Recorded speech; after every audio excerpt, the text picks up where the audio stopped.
three main areas that I've seen. Hardware, very different than software, very different than services. Very different. All three are different. I think there's a buyer's mindset that also makes it very different. Okay? So it's on both sides. I want to be clear. It's the buyer and the seller have this mindset. Okay? Hardware, for whatever reason, there's always a way more bigger price tag to hardware.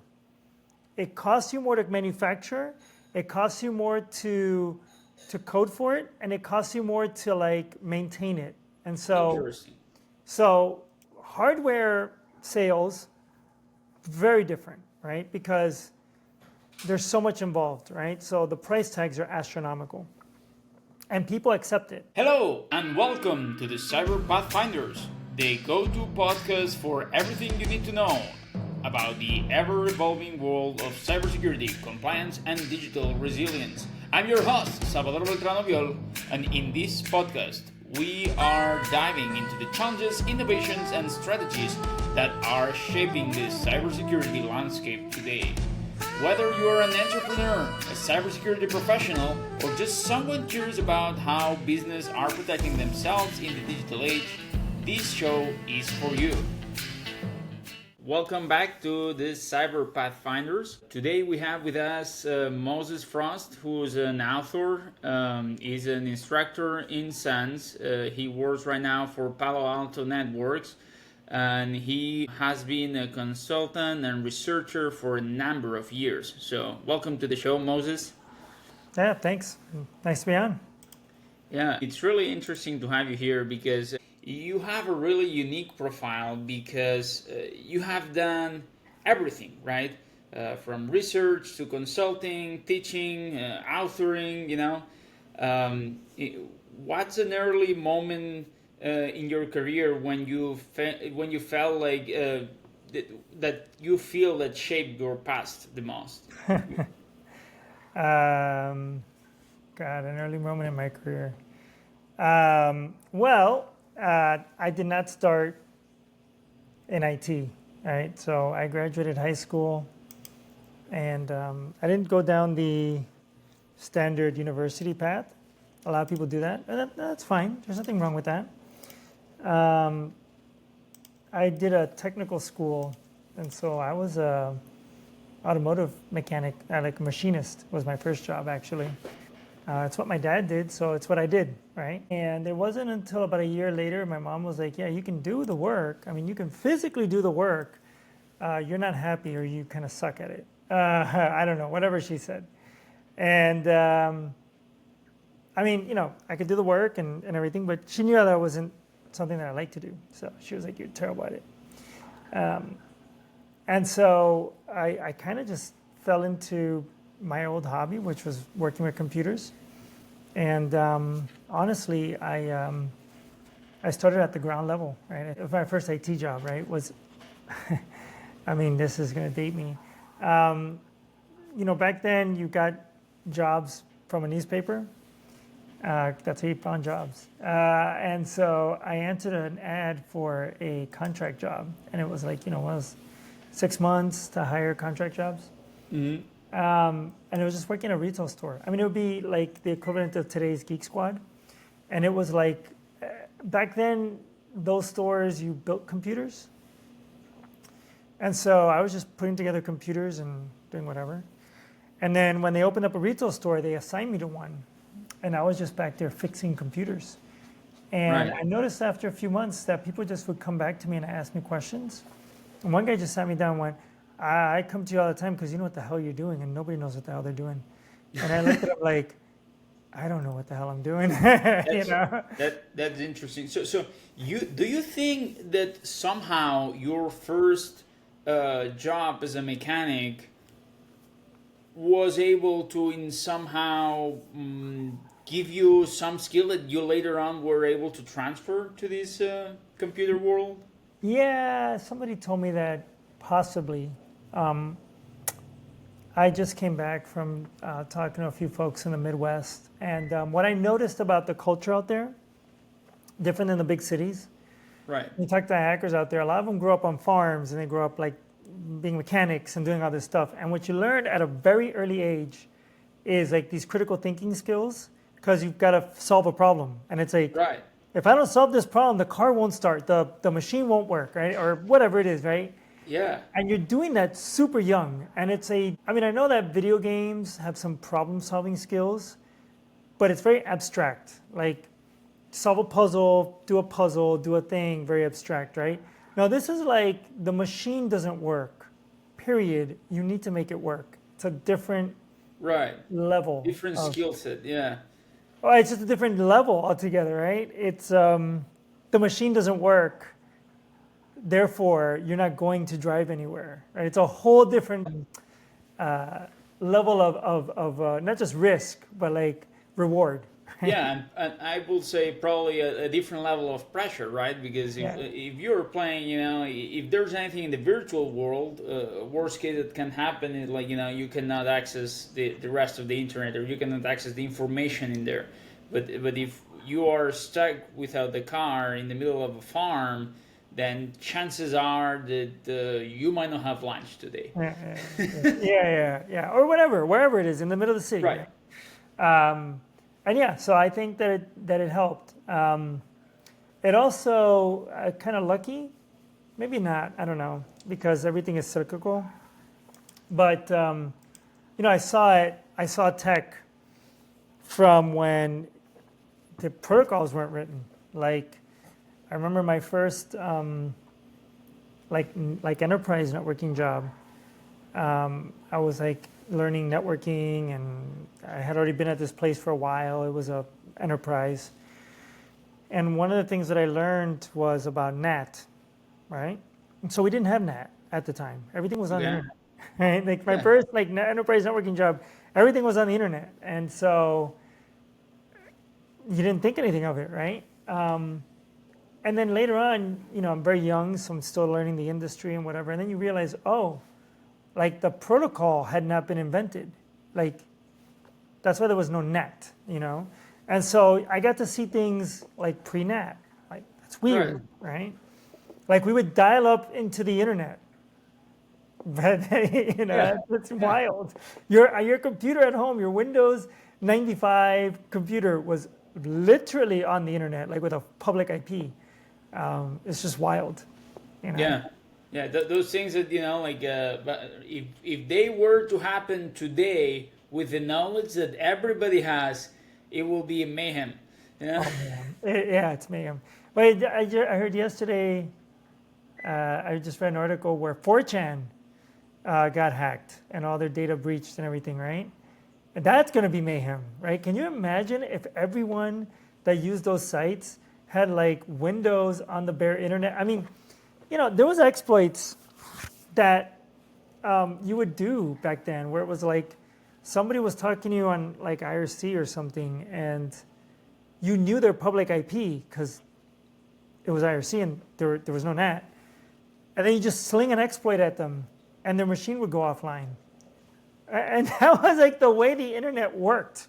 I mean, like you can't even think about that being a thing today, It's just wild. Pretty cool. So, but by the way, to dovetail on that, I didn't want to interrupt, but to dovetail on that, I say also that it was a unique time, but so is now, right? So if you imagine you're 16 years old today, and you're going to do our job, and you've grown up with like AI, like you don't know the world before AI.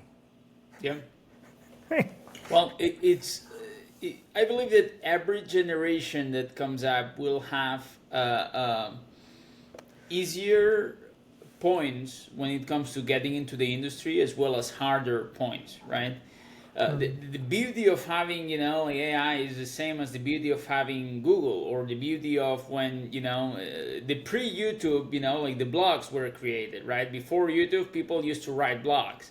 And then you will go and learn from things from different people that actually knew them. You had to actually read them. You could not see them doing, right? Yeah. Like right now, how most people learn anything, including myself, is like, I'm not sure on how to deploy this or how to use this exploit or whatnot. You just go to YouTube and, you just figure out who else has done it, right? and you watch them do it before you do it, and then you start messing around with it, and you can get a little proficient about something. But the first step is figure out who else has done it before, right? But there was a point where I started studying like programming and whatnot. I went to the university, and one of the first courses, they got this super cool book, not needed but recommended. And it's like, if you read the book and you understand it, you should be in good shape. At the time, I don't remember, the book was probably like $150, and so nobody bought it. And we tried our best at the time, but when we had any questions, or like we tried to figure out how why a program was not working, we went to the library and we looked at the book. Right now, it will be just a quick Google search and call it good. Yeah. So, Yeah, and it's I did a couple of like university classes, yeah, and because I've done programming before, I know a lot of different languages. And it's funny, you talk to some of these academic programmers, and it's strange. It's a strange thing where they know how things work, but they've never worked in a professional setting as a programmer. So you have to teach them all this extra stuff they never learned, yes. right? Yes, and you can, when you go to the university, you can really quickly figure out which are the professors that at some point they are a professor, or but they had or they still have a professional life, and which are the professors that are purists, and like they are, that's the way that things have to be done, and if somebody doesn't do it this way, it's just wrong. And and they deserve to burn in hell. And it's like, no, this is the real world. We tried our best to do best practices and whatnot, but the important part is to get it done. Yeah, so that it happens a lot, right? So a quick example is port scanning, right? We always port scan port 0 through 65535. Now, I just saw today a GUI at work, and the GUI has a port range 1 through 65,535. I look at that range and I go, okay, they're going by the RFC. There's nothing technically wrong with that, right? Right. But in practice, we have found things on port 0, which is weird. Like, so reality. Have you actually found things in port 0? Yes. Yeah, we found things in port 0. So, there used to be like Java services, like Java sockets and stuff, where if you didn't specify a port, they would default to 0. So port 0 is the thing. That's funny. So I guess that whoever created that code also thought like, we will default it to 0, so it's going to get blocked somewhere. Yeah. It just happened. It was one of those chains of disasters where everybody assumed that somebody else was going to take care of the exception, right? Well, and the stack, the TCP/IP stack on all your operating systems will accept transactions on that port also.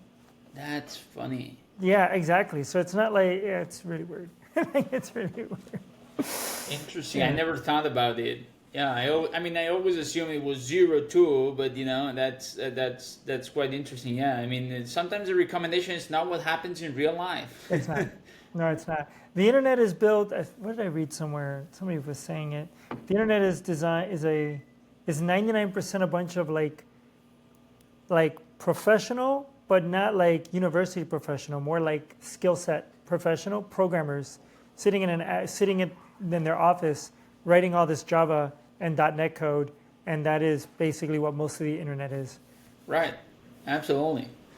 Yeah, and then you can argue that that's one of the reasons why sometimes, especially in fields, in any IT field, cybersecurity or different, it is not as important your education or your background as much as what are your certifications and your skill set,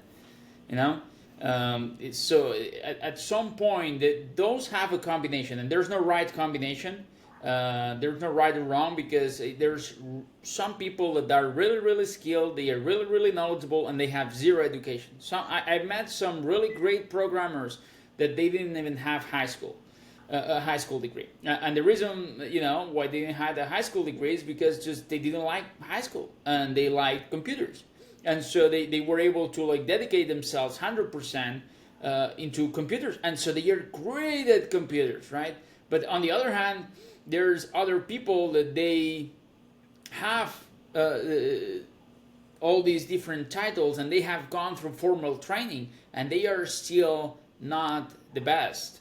So it's not, you know, like if you hire somebody without a degree, it's not good or bad, or the same way as if you hire somebody with a high degree, right? So at Yeah. the end of the day, you know, just I believe motivation it's one of the biggest drivers when it comes to build up your skill set, right? Yeah, I mean, look, I mean, you pay for the education part is going to come in many ways, right? Right. Formal education at a university has its place. Um, if you're going to be writing algorithms, if you're going to be working with crypto, if you're going to be working on some pretty deep fundamentals of like operating system design, then you probably want to have some formal training in it, some, right? Especially. If you are going to be working with, for example, I'm just going to give you an example, right? Say you're going to be working with the latest forensics tool from like, I don't know, Celebrate. There we go. The latest mobile forensic extractors from Celebrate, okay? I'm not sure what university program, they exist, there's a few, but I'm not sure Right. what university program is going to take you through that, right? But I love the distinction that you made in there, formal education, because if you don't have any education, you know, like that, to a certain extent, you know, like at the end of the day, there's the formal education, and there will be everything else that you can learn on your own, and you might not have a piece of paper that proves it, but you have the skill set. Yeah, and you know what? Like, look, I remember taking my CCIE exam, Cisco CCIE exam. I never Yep. got my CCIE exam. I just wanted to go through a training, to be honest, right? And at the time, I mean, honestly, like at that time, I couldn't afford it. Like, to get your CCIE, you need like probably like $15,000, $20,000 at the time. This is like definitely like 15, 20 years ago, right? When Yeah, that I mean amount of money was a lot, it's right? still expensive. It's still expensive, even today, yeah. Because you need to have a rack, there was no virtualization, you needed to have Yeah. physical switches, you need to have rent time, and then to take the test, it was like $2,000 an attempt, and anyway. But there was these folks overseas, because when you got your CCIE, what it did was somebody would hire you to get bidder discounting from the vendor. So it was like it was like Yes. a back door for Yes. Cisco to get people to do the CCIE was to, you know, In order get to them be on. in order to be a Cisco partner, and that happened to me when I got my CCNA. Yeah, in order to become a Cisco partner, your company has to have at least one CCIE, two CCNPs, Yeah. and 3 to 5 CCNAs, right? So you Smart. have the whole stack, Yeah, and smart, then right? you get 10% discount in the products you buy from Cisco. Yeah, something like that, whatever it was, right? So now there was people overseas that they would take them out of high school or whatever, take them out of whatever college or whatever. They'd sit them down for 6 months. They'd never been network engineers, right? 6 months to a year. And they say, your job is to get this cert. That's your only job. That's all you're doing, right? And they would just pump them out, right? Wow. And so you'd get these CCIEs that come in the door and they would know stuff. They would know how to do configurations and they know stuff for the test, Ah, but they no, had no never life. worked Right. in the field. Yeah, yeah. So they knew how to do the test, they knew how to do the configuration, they didn't know how to do the work in the field, right? So you got to have that definite balance of, I've seen it. You know what I mean? Yeah. Sometimes you just need to see it, you know? Right.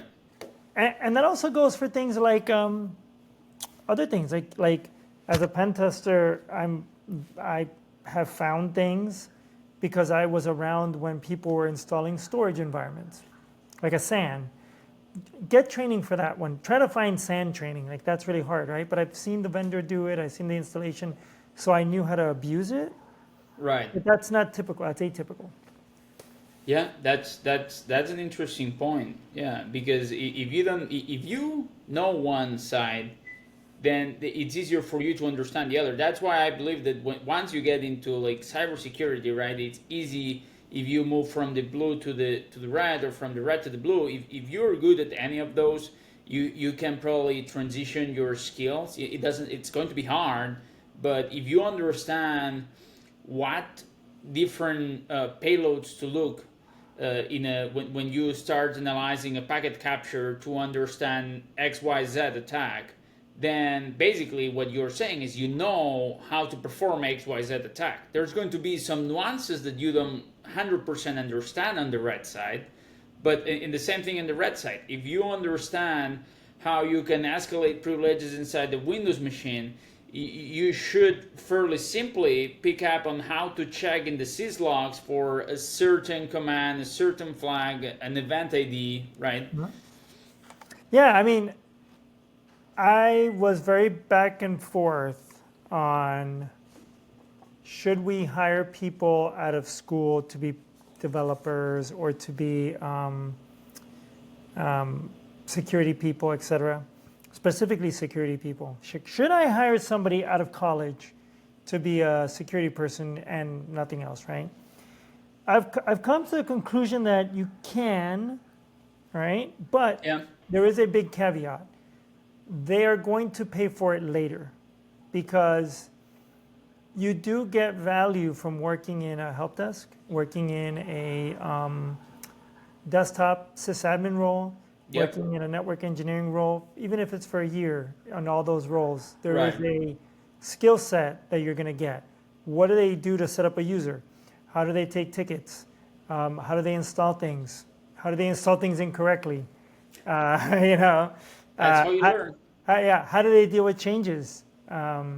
What happens on a Friday, right? Like all this stuff, you can't teach these people, anybody, can't teach anybody because you've never sat in that chair. And it's really hard to explain this to the younger folks because they just want to do the thing. And they saw a video where people do the thing and they saw how they can hack the servers and all that. And perfect example is we were doing a test once where the environment had no servers. The environment had no data center. It was all SaaS and like monolithic Windows applications. Windows apps and a couple printers. And we were still able to get stuff, right? Yeah. But that is really hard, right? So if you're waiting for like, I'm gonna get Active Directory, and you get into this environment and you're like, I have never seen this before, right? I mean, that's the kind of level of difficulty that you can run into. And so my opinion for environments like that is it pays to understand how they set up those SaaS apps. It pays to have taken some time. Like lately I've been diving into ServiceNow. Yeah. I didn't know nothing about ServiceNow. Okay, now I'm diving into ServiceNow. Why? It's freaking everywhere. Yep, that's freaking true. Everywhere, and it's hooked up to Active Directory. That seems bad. I mean, I like your way of thinking. yeah. So So quick question and side question, and I might be deviating a little bit more from what the rule was, but how do you go about exploring? Right, because exploration, I believe it's vital in cybersecurity or most IT roles, but definitely in cybersecurity. Like with the constant evolution, like we have more than 300 CVEs a year, and that means that every single day of the year, something's being released, including weekends. Oh yeah, Some new exploit is coming out.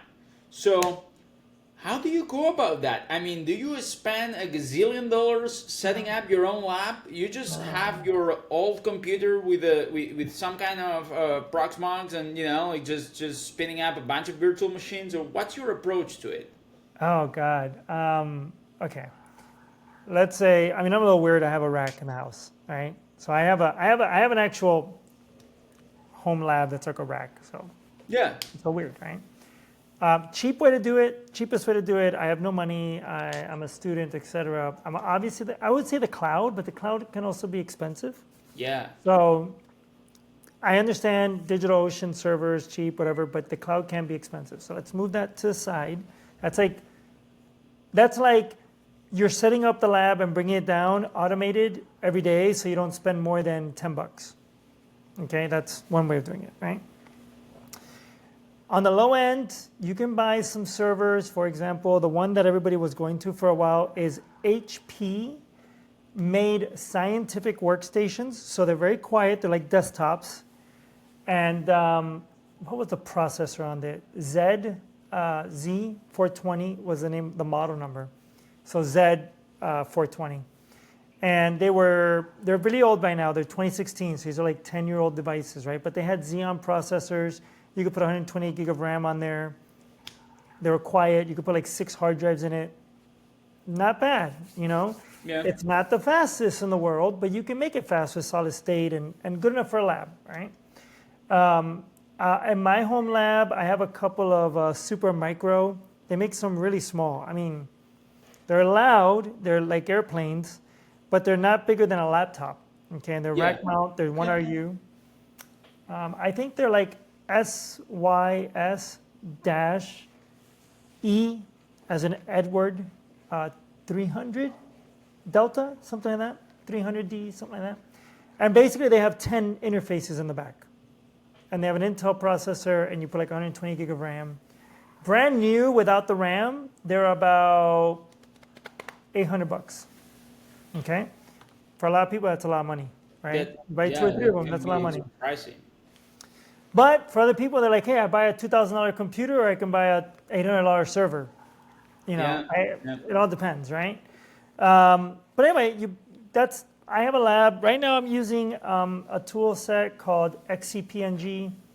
It's basically a fork of Zen Server, open source, it's free. Free is nice.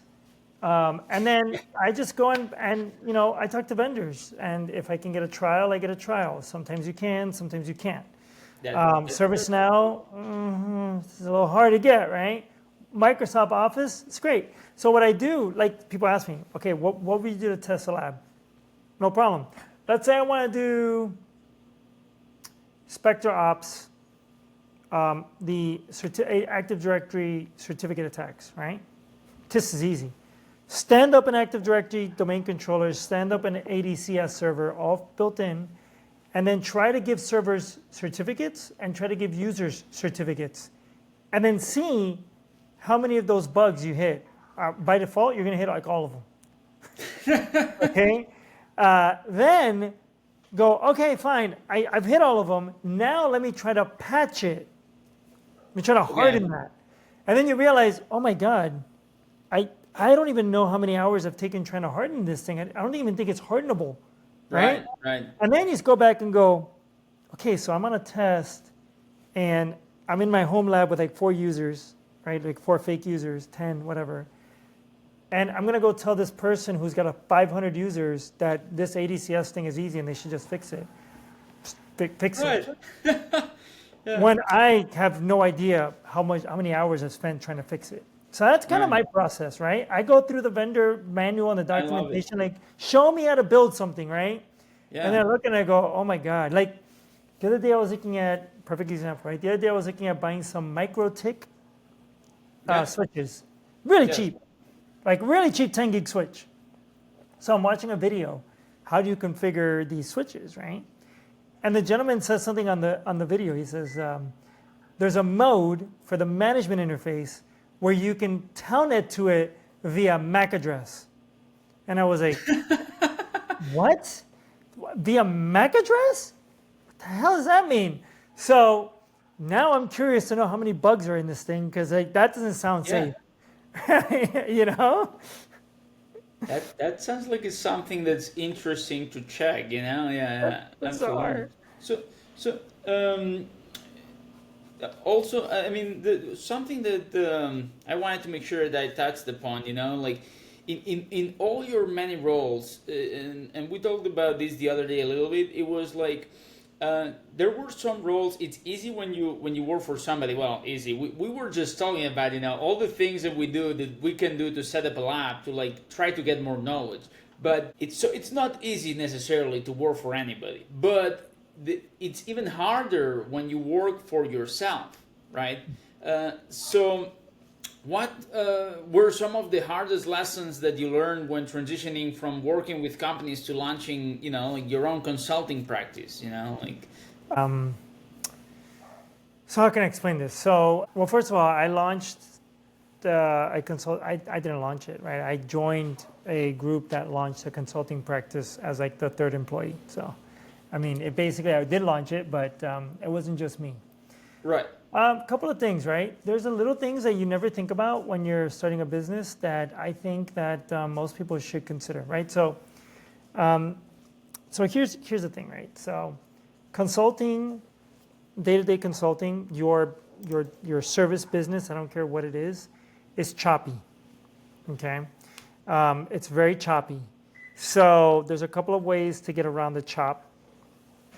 One way is what managed service providers do. They try to do retainers. They try to do like ongoing services to try to normalize the choppiness, right? Because you could have months where you're booming, and then you could have months where you're doing nothing, right? So Absolutely. if I were to start out, I would look at either providing a monthly kind of service, some kind of monthly revenue, or I try to do that with software, because that's going to help you ride out the business uncertainty, right? You could imagine at the beginning of the year when I talked to some people, I mean, I could tell you that there was months in consulting where it was like after COVID and after everything, where there was like a lull, right? There was like no business for like a month or two, and then all of a sudden it's all back end loaded, right? Where everybody wants everything now. Yeah. So that's important, right? The other thing is pricing, right? You think about pricing and you think, okay, I can do this. I can do it for $100. I'm just gonna make an easy number, right? $50 a month. I can do this for $50 a month, right? But that $50 a month means that that's your cost, and you're like, well, but I'm surviving, right? Well, what that really means is that you're unable to hire anybody, you're unable to scale, you're unable to write out any uncertain times in the business, you're unable to deliver services probably as efficiently as you want, right? So there is a cost to underselling your hourly rate. So pricing is hard. Pricing is hard. That's a big issue. The other issue is I've seen consulting companies that die because they have put all their money or all their time and effort in one client. Okay? They haven't diversified their business. So if that one client suffers an issue, you're doomed. All right? So trying to get a mix of all that going is what you want to do. The other problem is how you do it. All right? How do you attract people? How do you let them know what you can do? How do you provide services to them? There are times when you're brand new where you will heavily discount a project so that they can get an idea for how good the company is until the word is on the street. Right. Yeah. So I mean, those are things, right? Also, you look at the competition and you have to understand why it is that they do certain things, right? I can tell you that certain companies will definitely give you cheaper prices for XYZ services for a multitude of reasons. They're outsourcing it somewhere else. Maybe you're getting somebody overseas, or maybe you're getting a junior person. Maybe you are oversubscribing the consultant, right? Maybe you're having the consultant work 2 projects at a time. So there are some things that people attempt to do to try to work around the problem. It's definitely a difficult situation in many cases. And as we're going into like a more turbulent time right now, there's a lot more uncertainty right now in the business. But you touch a really interesting point, and it is like, how do you end up marketing yourself, right? Do you want to just lower the price so it's cheap and people get to test your services because they are interested in the price, even if it's for a month or two, and then you base your marketing or your expansion on reputation? Is it a little bit of lag or a lot of hassle on the marketing, or what do you think works the best when it comes to like try to maybe even grow, but I would say to establish consulting, right? Okay, so oh man, this is a loaded question, right? This is like the most difficult question that you can pose someone for many reasons, right? Because Well, consulting comes in many forms, right? absolutely, So and I don't think there's a right answer. no, I'm just curious on your yeah. perspective. So are you delivering are you delivering a service? Let's just say you're delivering a service, an actual like project, right? Like I need to install Right. a firewall, right? Couple of ways that you could think about it. One is if you find a firewall vendor that fits a certain criteria, you might be able to get a dominant foothold in a market. For example, you find a firewall vendor that has a lot of traction, that has a decent, market share, whatever, in the overall market, but in your local market, maybe there is not a good boutique partner that installs it, right? So I then you see. go do that, right? So then you become the go-to for that manufacturer. That's In that area, one that angle. makes sense. Yeah. Another angle is you find not like manufacturing, like physical hardware, but you find like software, right? So you find a product line that niche, new, maybe it's getting hot. I don't know, something. I don't know. Let's say AI firewall, or whatever. I don't know if there's an. I mean, there's some AI stuff out there, but I don't know if there's an AI firewall. But whatever. I'm just gonna make up. Absolutely. I'm gonna make a product. AI Yeah, if firewall. it's not there, it will Yeah. come before summer. Yeah. Yeah, don't worry Yeah. about that. Like there's a bunch of security posture management stuff, but I mean like a true like packet filter, right? Packet filter for AI, whatever, right? And it's a brand new company and everybody wants this thing, but like nobody really sells it in your area. Boom, go for that, right? That's an easy one, right? It's another very established way of doing it. Another way of doing it is you find a niche, okay, where you have a skill set. Let's say it's, I'm just like, let's say it's a digital forensic skill set, right? You have a digital forensic skill set, or you know how to set up a SOC, whatever, right? Whatever that skill set is. If that's your skill set and you want to market yourself, there's like a few avenues. One is direct to the business, where you go to local, you get in front of the business however you can. It doesn't have to be a trade show, but you give talks. You go to local meetings. You go to the Small Business Association. You do all these things to get there, right? And then from there, you can sell your way in harder, or you could subcontract, right? You can go under a company that wants to break into that business. Maybe there's a consulting company that's, for example, accounting. Accounting's a good one. Accountants and lawyers want to break into cybersecurity, but they don't know cybersecurity people, so you go through and you subcontract to the accountant and to the lawyer your services, and that way you've got a clientele base already established, right? And you go through them, right? So these are the different vehicles that you can use to try to get out there. As long as you're aware that this is a business that is hard to scale, right? So consulting services, part of their problem, part of the reason you don't see the extreme quadrillionaires is because services and people don't scale, not like software, right? So you Right. can't really 10x someone's time by themselves, right? But you can 10x or 100x or 1000x software. So bearing that in mind, right, this is where you can kind of direct your thought. I really like it. I really like it, and that distinction is pretty good because like when you deliver services, as you were saying, it's tougher than when you deliver products because when you deliver products, it's like when you make a widget, right? You get the widget, you customize the widget, paint it, whatever you want it. But once the customer has the widget and starts using it, you can move on to the next thing. You don't worry about it. And once you have done 20, 30, 40, 50 clients, you know basically what the default widget is supposed to look like. and then you can just start mass producing them. So I love that. That's a really good insight. Thank you. You've worked a little bit both in services consulting, right? As a especially in red team, and then in product spaces. You have worked right in with several different main product lines. So, what's the biggest mindset shift that is needed when moving between the two, between that distinction between products and services that we were talking about? Oh God. Yeah. So three main areas that I've seen. Hardware, very different than software, very different than services. Very different. All three are different. I think there's a buyer's mindset that also makes it very different. Okay?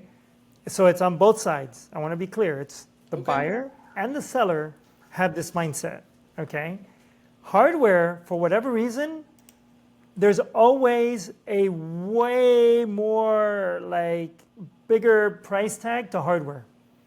It costs you more to manufacture, it costs you more to code for it, and it costs you more to maintain it. And so hardware sales, very different, right? Because there's so much involved, right? So the price tags are astronomical. And people accept it, so for a multitude of reasons. Software sales are really fascinating. If you're an established software vendor, I don't know, I'm going to say Microsoft, right? Okay. If you're Microsoft, you're like IBM at this point. You are core to the business. Businesses will not run without Office or Outlook or Exchange or any of that. They just won't run, right? Right. So just it's a given, right? It's kind of like Kleenex. It's a given. So for them, renewing their software just seems to be a normal thing, and there's constantly a thing inside of Microsoft. You'll see them doing changing the SKUs and adding more features and getting you to buy more, and it's just the software part of it. On the other side is, if you're Gmail and you're trying to make money, you got to displace Microsoft, and that is just almost impossible, because displacing Microsoft means you have to retrain everyone. Yeah. Right? And so there's a huge cost to that. And then they can always bring in consultants and whatnot. I used to see this a lot in the healthcare space, where if you can find the right buyer in healthcare and they go forward and they purchase their electronic medical record, the software, and this is where I'm going to tie in the services, the software in healthcare is probably 1/10 to 1/50th of the cost of the services. So they give you this bare bones healthcare EMR, this clinical whatever system. And depending on your integrations, depending on the radiology systems, depending on how the clinicians work, depending on all this stuff, you have to spend 10 to 50 times that amount in consultants to actually install the damn thing and get it configured for you, right? So software sales are kind of weird, right? They can go so many different directions. They can go from, they don't really cost you that much money because you're trying to sell, let's say, antivirus, and people want to pay $1 an endpoint, to these crazy hospital systems where it's all services. Software is a strange beast. Right now, I've worked at 2 major hardware manufacturers and a software manufacturer, right? So I spent a little bit of time at McAfee Trellix. There's a complete different thing going on there, right? If you're SentinelOne or you're CrowdStrike or you're McAfee, it's a completely different motion because it's software. And software is tricky. It's very tricky to get and to price and things like that. Interesting. Yeah. Mm-hmm. And what about the services part? I mean, are you talking about vendor services or consulting part? Let's go with consulting part. Consulting part. Because it's driven by the market. It's driven by your local market. So the consulting part is so first of all, pricing. Let's just talk about pricing, right? Pricing something is a PhD art form. Okay, there's people that spend their entire life trying to figure out how to appropriately price something. Okay, this becomes a challenge when you're a consulting practice because you're going to try to base your price on what the market will accept, Yeah. right? What the competitors have established, and that can be wildly different by the region. And So not only that, but like sometimes two consulting firms, like if you're a solo consultant and then you're competing against a well-established 20-year-old firm, it's going to be like, well, they can do all these other things that you cannot. So why are you charging me the same? that's what they So would, yeah, that's what they'll tell you, right?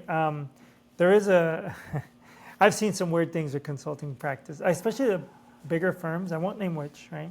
But I've seen them just hire, like for audits, they'll hire somebody out of school. They got a great school education, they got their Harvard MBA or whatever, yeah, and they're just going through an audit checklist, right? Without really knowing, like, it's like, do you have 8-character passwords? Do they rotate them every 90 days? Like, no, we set our limit to 15 characters so we don't have to rotate them. Fail the audit. Just fit. Thanks. And, yeah, that'll be the thing, right? But, I mean, listen, I work a lot also with small businesses at times, right? yeah, And between all of us, we know what the right thing is, right? We know that we want to give every single small business the perfect security mix of things as possible, right? yeah, There will be businesses that their margins are so tiny and so tight, right? That they can't afford, let's say, a real pen test, right? So for them, there's a market for these really cheap, good enough tests, right? Like, okay, Yeah. well, at least you saw something, the, right? the attack simulation, yeah, The market will bear that, right? And so, if that's what you want to do, there is a market for the very, very, very low end, very inexpensive pen tests, right? Yeah. One way of looking at it is you're not giving the people what they need. You're taking them for a ride. You're screwing with them. That's the naive mindset. The other mindset is they do this or they do nothing at all. What's the choice, right? Okay, so I guess we do this, and then we show them how to harden things, and that's good enough, right? So we were talking with software, like you price the way you price your software and the way you end up selling it is a little bit different depending on what the customer perception is, I guess. So it's a little bit the same thing when it comes to the services consulting, right? You have to. It doesn't mean that you have to sell smoke, but you have to be strategic on what your offering is. You cannot apply a cookie cutter situation to all your customers unless you're targeting a specific type of customer, right? I'm targeting like a 2 to 5 million income company, or 2 5 million whatever, and then they have all these expendable. In the average, they will have so much budget for IT, and therefore they will have so much budget for cybersecurity. So you can have a solution set. Like a range of options that they will fit within their budget. But that's a really good insight in there. So you Yeah, will have to be strategic and be understanding on what each of your customers has available to them. well, and not just that. There are going to be some customers that if you take them on, you will get screwed. Yeah, it will actually put you out of business, right? So you need to learn how to say no, right?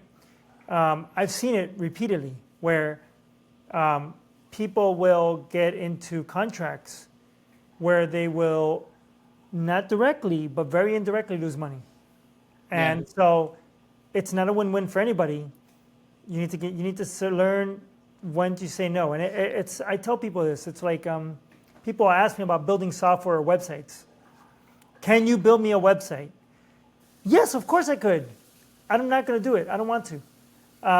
Just because I can doesn't mean I should, and you really should really think about that. That's probably the best advice I can give. Just because you can doesn't always mean you should.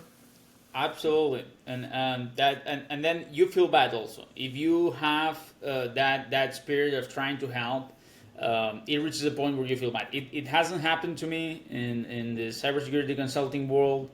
but it happened to me in the past when I had an IT consulting firm way back, and we had this project where we're installing a set of servers to create a server. So we were selling the hardware, and then we were installing several software in order to generate this online GIS, service. And the problem was that we did everything that we were supposed to do. We take care of the hardware, we took care of the software, operating system wise, and then server wise, and then things started getting sketchy to the point where it's like, but I don't really like the way that this happens. This integration should be improved in the other way. We need another and because you're trying to be helpful, you say, "Oh, let me see what I can do." At the end of the day, what was supposed to be like a quick win, 2-week project ended up turning into a 3 months long development that it ended up leaving, I believe, a bittersweet taste for all the parties involved. But sometimes you try to help them, and it's not that they are trying to scam you or whatever. It just their nature is to try to get, some customers want to get the best out of their bug, and they feel like they are entitled to receive more. And if you try to help them, they go as far as you let them. Yeah, and I used to sit on the MSP space, right? So I was looking at the MSP space for a while and trying to help somebody figure out the pricing on it, right? Like how much do you price per endpoint, right? Right? If you ask somebody what you're willing to pay a monthly rate per endpoint, most people will tell you like, oh, $40, $50 a month. I'm going to tell you right now, at $40 to $50 a month, that MSP is going out of business. That MSP is not going to be taking care of you. They need to be charging about $100 to $150 an endpoint per month, right? Right. Unless it's like super big, unless it's like, I don't know, 1,000 people, right? But my opinion is most people that are willing to use an MSP don't want to hire an IT person full time, which means they're probably sub 50 desktops, right? So shouldn't be a problem, right? But I got to tell you, I've seen people try to go cheap to try to win business, and it ends up that they go bankrupt, that they just cannot do it, right? Because they're doing it at cost. And doing it at cost means you're losing money. And circling back to what we were talking at the beginning, now you can see every single product has AI, right? Nevertheless, most times it's overused or misapplied, and it ends up generating some security gaps. How do you see AI impacting in the security world from both ends? From how can it help us build better services for lower cost, and how do you feel it's impacting right now companies opening security vulnerabilities for them? Yeah, okay, look, I work at Palo Alto Networks, so we have a great AI story, right? They have now things like, they have a few things, right? So one is AI SPM, and I think basically there's a few product lines that they have. The idea is this, right? The idea is if I want to use AI at work, do I use generic ChatGPT, or can I use a version of ChatGPT that I sanction and guard, and like my data goes in, it doesn't get into ChatGPT, my data cannot come out? Like, how do I feed it data without it being my proprietary data that it learns on, right? So that's one part of it. Another part of it is, can we stop my users from actually getting to the sites that have the AI chatbots, right? That's a whole other part of it, right? And then there are the parts that just safeguard the actual internal building blocks of AI. Right? These are all the different ways I see it, right? I think right now, the way that companies like Palo Alto are building it is another subscription service or another service on top of the existing product sets. That seems fair, right? What I'm worried about is when people build purposeful hardware for it. So I'm not sure if you remember, but buying an AI firewall that is just single purpose AI firewall, where the only thing it does is AI, reminds me of the XML gateways. Do you remember buying XML gateways? Do you remember these things? I I, don't. I, there was like everybody bought one. Okay, so IBM had an XML gateway. They called it Data Power, and it was a security gateway. They acquired it. They acquired. That was an acquisition. I've seen data powers deployed. Yeah. Yeah. Netscaler. Remember Netscaler? Yeah. I've used Netscaler. They were an Yeah. XML gateway. That's how they started, like an XML gateway, a security product, right? Cisco had one, and these were like, think about it. It's kind of like saying I'm going to buy a firewall for HTML. It's weird, right? Yeah. So I'm hoping we don't do that. I believe that on the Netscaler, that's where they get their WAF offering from, Yes. actually. Yeah, exactly. Yeah. Which so still, yeah, but WAF makes sense, right? Because at least it's something that's multi-purpose, right? So I'm thinking that a lot of people are going to build a multi-purpose engine, and AI will be part of it. Now, the things that are cool, right? Things that I was looking at today, I was like, oh, that's kind of cool, is that they built Copilot in the management stations, right? Okay. So now I can go into Copilot in the GUI and I can say, I need to build a report and I need to look for the top 50 talkers on this network. And it builds it. It's like, oh, it goes and it builds a widget dashboard or whatever. But that's cool, right? That's really cool. That I don't have to like click around the UI and like fumble around to try to build a custom report and then try to learn SQL to build a custom report. And it just does it, right? That's cool. Or I don't know, like you go into the SIM and you say, I want to look for this, and it just builds you the query. Yeah. Right? That's the cool part of AI. There will be a AI like arms race, right? Where AI is going to help us. Like I was in class, I was building a new lab for my SANS course, for my Sec 588 course. And I was looking for a AI model that I can embed in a Kubernetes container that we can like, I don't know, abuse. Okay.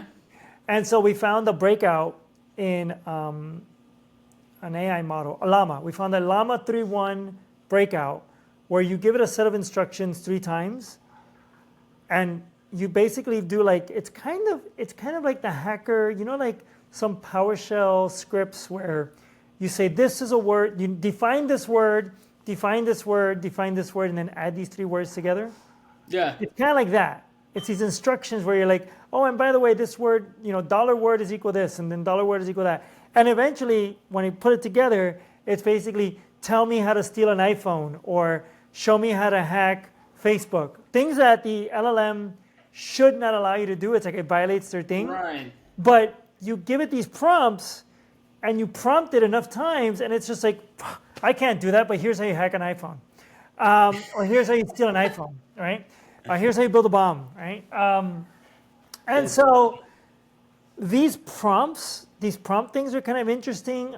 Being able to like break out and show you the system prompt is interesting.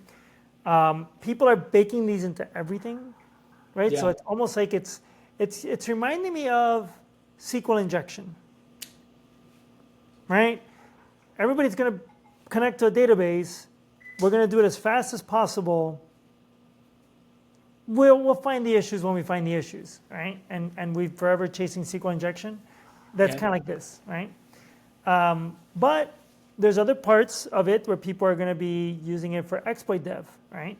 So we were talking to somebody last week, and it was like there's certain things when you're developing an exploit where you have to manually, programmatically set things. Like I want to do a ROP chain. I'm going to look for gadgets, and I got to look for an info leak, right? Where now you could say potentially, depending on the LLM, right? I'm not going to upset anybody, right? Don't get upset. Or in the future, right? In the future, you should be able to give the LLM parts of the code, hook it up to a debugger, or hook it up to like WinDebug, and as you're stepping through it, you can ask it like a buddy, like, hey, do you see an info leak? If you see one, like print it out, and then that kind of stuff, right? Right. Will it get it right? It could get it wrong, sure. We've seen AI hallucinate. Right now, there's a bunch of maintainers of libraries that are very upset at ChatGPT because it's opening up bogus like HackerOne reports en masse. Interesting. If you go to like Apache Airflow and you go Yeah. to the issues list, you will find a special label called AI spam. So you're just getting spammed with fake reports. So there's all these different things that are happening in this space. It's complete chaos. And so that's kind of the situation we're in. Yeah. Interesting. Everything that we're talking about here, and especially everything that you're explaining, like it requires a lot of knowledge. So everything that you learn when it's not from the labs, where you learn from? What's your source yeah. Twitter? That was in the 2010s. Sorry. X After and 2020, LinkedIn. Twitter. X and LinkedIn. No, Yeah. I follow. Find. Here's some advice, right? Don't forget, right? Don't forget that there are still people out there that are the hackers, that are in the underground, that are doing stuff, and look at what they're doing, right? I don't care how offensive it is. I don't care how racist it is. I don't care that it's hurtful. There's things that they're doing that are going to show up, right? That are going to show up in our field. That's one way of like trying to maintain things, right? Cautiously optimistic there. There's hacker text files out there like Frack. Frack is still a thing. Frack is really interesting to like look through.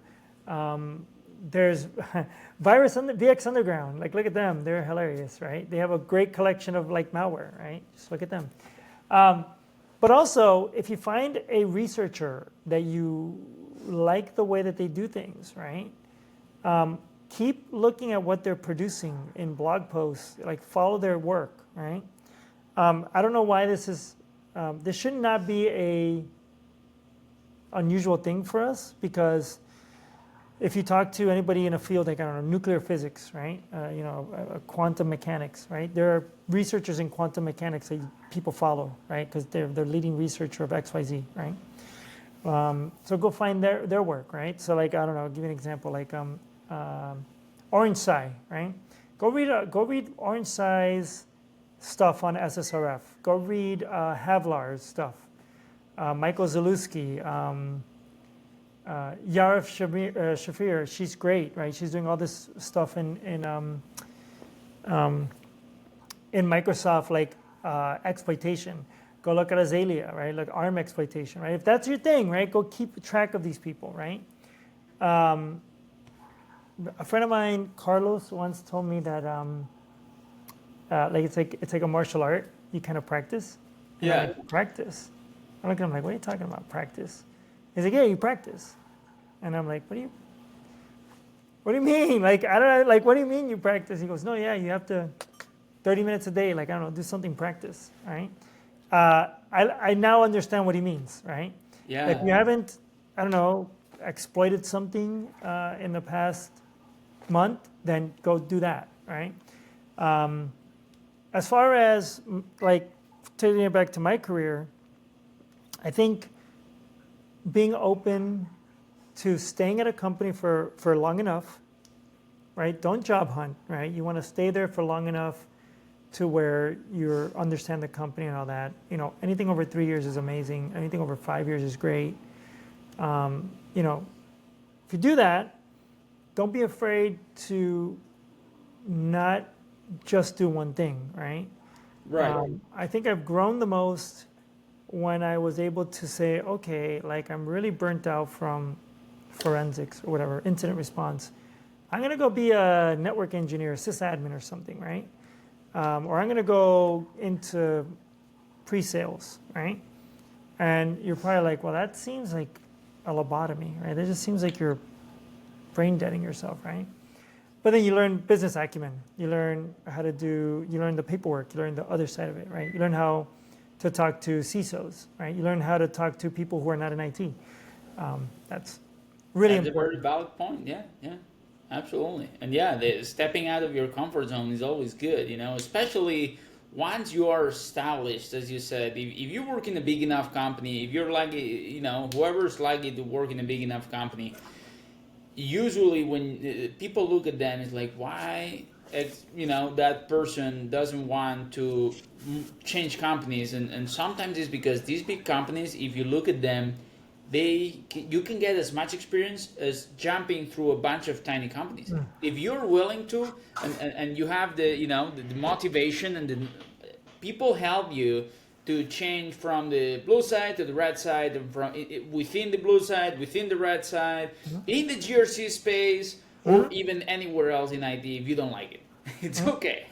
Not everybody has to, spend all their life in the technical field, doing configurations if they don't like it. Because at the end of the day, that's the people that donkey path, and and they are going to end up leaving because they are, in a worse way, that if they actually find that they don't like this area and they try to transition somewhere else, right?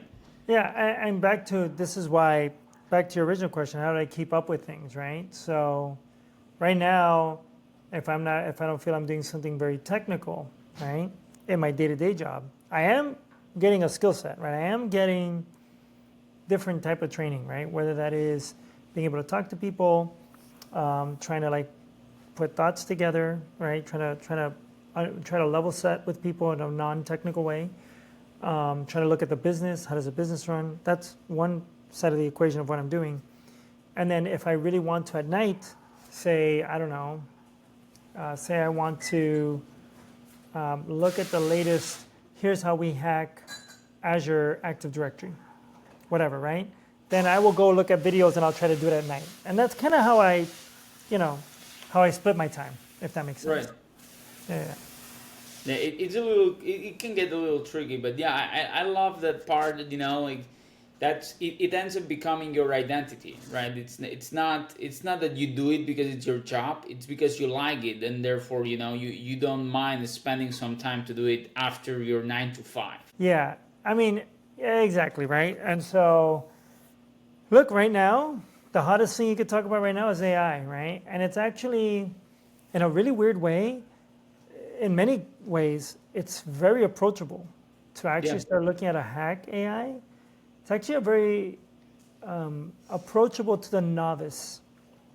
You don't have to look at buffer overflows. You don't have to know C. You don't have to know assembly. You don't have to know all this stuff, right? You're just talking to a machine and letting it do things, right? Yeah. That kind of, I mean, if you're looking at prompts and stuff, right? The jailbreaks. That kind of stuff is interesting, right? Learning how chatbots work, right? Like just using AI day to day.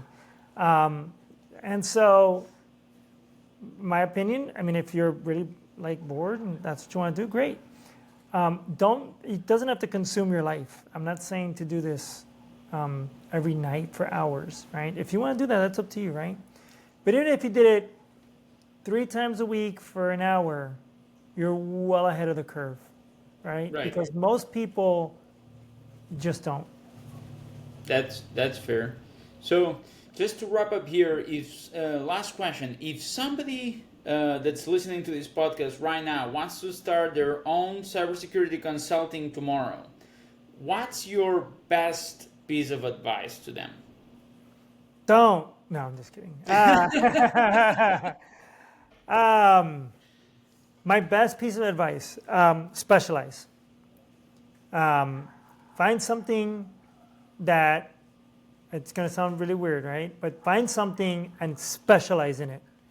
The more niche you can get, the easier it will be to attract companies, I know it's going to sound weird, right? But for example, if you can put together a package for, I'm just gonna make it very simple, not something I've done before, right? If you can put a package for lawyers, or you're gonna get sued that way, but okay, accountants. If you can put a package together for accountants, because there are many accountants out there, and you can bundle it in and you can make it in a way where an accountant who's dealing with financial situation has some type of a cybersecurity thing that you do for them, right? Now you can actually go to the managed service provider for accountants, the accountants themselves. You could target conferences for accountants. You're very targeted, and you could say, here's what I do it for accountants. I'm specialized in that. Boom, I'm off to the races. That would be tremendous. There's a lot of value in specialization. Yeah. Tons. Yeah. I like the way you did it. It's not like you only specialize in in a specific program or whatnot, but it's a little bit broader than that, right? You get a profile. It's like, the same way that attackers profile their victims. So you get a profile, and you get to understand how they get attacked, and therefore you are the best at being able to defend them. That was really insightful. Well, I would love to keep talking for hours. I actually have a bunch of different questions that I would love to ask you, but Next time. yeah. Thank you very much, Moses, for being here. Thank you for sharing this time with us, and we'll catch you in a different episode, I'm sure. Yeah, no problem. Thank you.